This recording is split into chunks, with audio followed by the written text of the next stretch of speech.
মশালা আলু বিনস।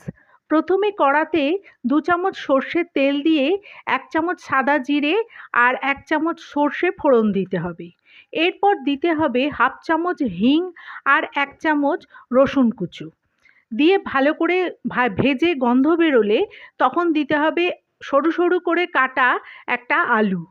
আলুটা 2 মিনিট ভেজে তাতে দিতে হবে টুকরো টুকরো করে কাটা বিনস।